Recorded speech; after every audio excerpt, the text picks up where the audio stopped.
Hey guys, today I'm going to show you how to transform your wheel stand into a full sim racing cockpit. Here we go. Okay, so the first thing you're going to need is approximately 3 meters of 25 by 25 mil box iron. I've already cut and welded this. These are two 1100 mil pieces along the side here, and this is a 440 mil piece on the top. As I said, I've already welded them. There's no reason why you couldn't use a piece of wood to join these. You know, just screw it into both sides there and this back piece, and it would join them too if you don't have a welder.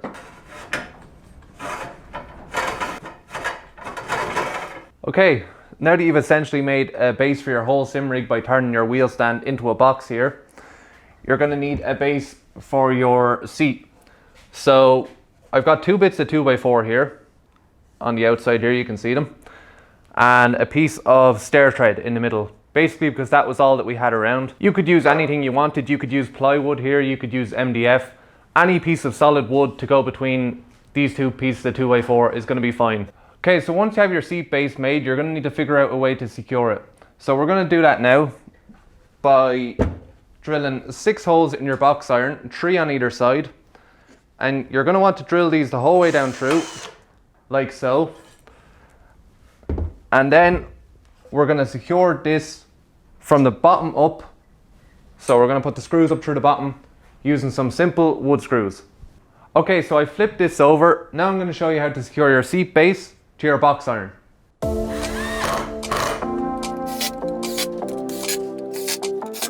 Okay, so now we're going to attach the seat. Personally, I'm going to use a bucket seat. You could use whatever seat you want. You could use a baby seat or an office chair, anything at all, just something to sit on basically. Okay, so here's a bit of a tip for you. When you're trying to mark the position for your holes on your seat base, if you put the bolts in, if you have a seat like mine, if you put the bolts in, just tread them in a few turns, nothing too tight or anything, and put your seat up then. And now you can simply just draw around them. Okay, so now that I have my holes marked, I'm going to drill them. Okay, so I put my 4 M8 bolts through. Now I'm going to secure them to the seat base. Take it or backhate the things that you said, 'cause I wish you... Okay, so that's basically our sim racing cockpit built now. The great thing about this is that it's so easily adjustable. You know, you slide it in or out depending on your height. I'm 6'4". If you're shorter, it's no problem. Okay, so this is obviously a little bit rough and ready at the moment. I'm going to tidy it up, give it some paint, and then I'll show you the rig in action. Okay guys, so here it is. Here's the completed sim rig setup. I think it looks pretty good, all things considered. You know, I gave it some black spray paint for what started out with some rusty old box iron and, you know, some pretty beat up looking wood. It looks okay. It looks like it was meant to be part of the original wheel stand, so I'm pretty happy with how it looks. Okay, now one thing I do want to mention is that this may not be the most ideal solution in the world for everyone. A lot of these wheel stands have an additional seat that you can buy after the fact, and they require a pretty simple assembly. There's no welding or drilling or anything like that. They're just going to slot together pretty easily, and they will do a lot of people. But for me, I wanted a bit of a project. I had a lot of the stuff lying around, or I was given it. So this bucket seat my brother gave to me. The box iron and the timber my dad had lying around the shed, so I was able to use them pretty easily. The only other thing then was a can of spray paint, which was also knocking around the house, and even if you had to buy that, that wouldn't be that big of a deal anyway. So basically the only thing I had to buy was a few bolts, and it came to a total of €2. So you can see why this was an attractive proposition to me, instead of maybe spending like €200 on the official seat for this. Another thing I want to mention that I didn't say when I was building the rig here is that the wheel stand comes on these metal feet here, and they basically just raise it a few centimeters off the ground. So what this meant was that the back was, you know, lower than what this front part here of the wheel stand was. So at this midpoint, it was kind of acting like a bit of a hinge. You know, as I was sitting in this, or as weight was put on it, it was kind of dropping down or coming up a bit depending on what was being used on it. So basically all I've done to compensate for that is just made the back a little bit higher by putting a little doormat underneath it here. That was all I used. It was what was handy. You could use anything you wanted pretty much here. You know, a piece of wood just slotted in under the back and screwed in would be fine, or you know, some cheap rubber feet or adjustable feet from Amazon or eBay would do the trick just fine as well. But there is plenty of solutions out there, and I just wanted to mention that just so you guys are aware. So now I'm just going to show you how to secure your seat in place once you find a position, you know, along the sliders that you like, that's comfortable for you. Basically the wheel stand here has 2 bolt holes on this side and 2 bolt holes on the opposite side as well, and that's what we're going to use to secure our bolts in to keep this in place. I already find the seat doesn't want to move even without doing this. I don't even bother putting these in, but maybe if you have something like load cell brakes that are taking a lot more force to depress, your seat will move. So this is for you guys that may have that problem. So as I was saying, there is 4 bolt holes here. You can use as many or as little as you want. These are going to be M8 size bolts, and basically all you're going to do, you're just going to start to tighten one in by hand. Tighten it up as much as you can by hand, and then you're just going to get your size 13 spanner here and just give it a bit of a tighten.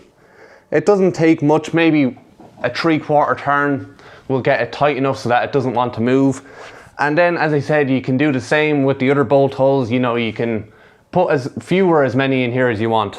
So basically all we've done by doing that is wedge the bolt up against the top of the box iron here that we have now slid into there, the box iron that we made earlier.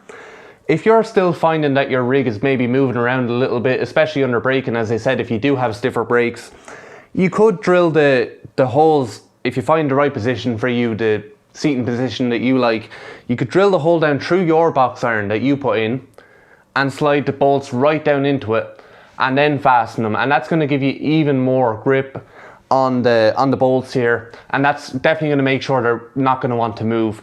You could then put the bolts up through the bottom and then put a nut around the top, tighten the nut on the top here, and you should be good to go then. I can't see there being any movement then. Now, because there's so many different types and brands of wheel stands out there, it's hard for me to give you exact dimensions as, you know, to what you may need for your one. My one, as I said earlier on in the video, is the X-Rocker racing rig, so anything that I'm saying in this video is directly relating to that, but this may correlate, you know, over to what you're using for your wheel stand.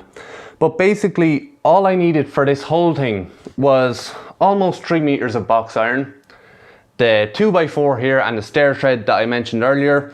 Basically, you know, as I said about dimensions and stuff, this just has to be made long enough so that your whole chair sits on it and that it has enough space for the 4 bolts to go up through the bottom into the seat, and that they're able to be spaced evenly. The width then, in terms of how wide do you want your 2x4 and your stair tread to be on the rig, basically you just want the 2x4s to be sitting in the center of these 2 box irons. So then you can drill up through the bottom like I showed you earlier and secure that part then, the seat base, to the bottom of the rig. The only other thing really then that I used in this was some spray paint, which you can buy pretty much anywhere, and the few bolts then. There was about 6 bolts maybe that you want for this, 6 M8 bolts. I used 4 for the bottom of my seat. Again, that may differ if you have a different bucket seat, I'm not actually too sure. And then just 2 bolts to secure your seat slider system in place. And now one of the last things I want to mention is that just because this is as far as I've come with this rig as it stands, doesn't mean that there isn't a ton of other customization and mods that could be done to it. For example, I'm going to be moving this handbrake from beside the steering wheel here because it doesn't feel overly ergonomic, and it's not where it would be in a real car either. So I'm going to be moving that down to somewhere around here. I'm going to have another piece of box iron that comes up off this base here. There's a plate on top, and then this is going to be bolted into it. There's plenty of other things you can do as well. You could mount keyboard trays, you could mount, you know, little macro keyboard trays, anything like that. I'm also planning on putting a bit of a floor in here, so that'll be maybe MDF or plywood or something like that. And I'm going to maybe throw some carpet, you know, like carpet out of a car over that, so it's kind of a nice little space here. And that'll kind of finish the look, I think, complete the look. But the point is basically is that there's 1,000,001 other things you could do with this if you feel so inclined. Okay, now the last thing I do want to mention before I show you the rig in action here is basically just that the original part of the wheel stand does have a bit of give in it. You know, it wants to rock around and stuff during gameplay. This isn't a fault of the part I built and attached on, because Even if I'm trying to rock this here, it's very solid, it doesn't want to move. The part that wants to move is the original part of the wheel stand. I do plan on, you know, making this a good bit more solid by attaching some more box iron in the future, welding it up a bit stronger and stuff. But that'll be in the customization video that I plan on doing on the whole rig. So keep your eyes peeled if you want to see that one. Didn't mean it. Under attack, running far, far away. And I'd rather keep my distance from you. You don't got a lot of me to get through. Push you pull me off into the deep and let's pretend that nothing ever happened on that night.